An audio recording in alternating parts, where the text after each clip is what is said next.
அதே காத்து வாசம் வேற, அதே மண்ணு வண்ணம் வேற, அதே மக்க வாழ்க்கை வேற, ஒண்ணு மட்டும் மாறவில்லை.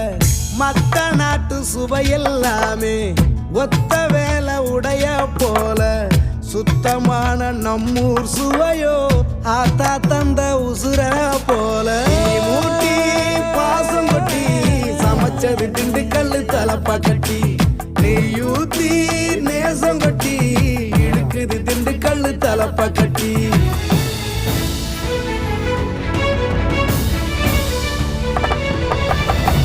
மூட்டி பாசம் கொட்டி சமைச்சது திண்டுக்கல் தலப்பா கட்டி, நெய்யூத்தி நேசம் கொட்டி படைச்சது திண்டுக்கல் தலப்பா கட்டி. படைச்சது திண்டுக்கல் தலப்பா கட்டி.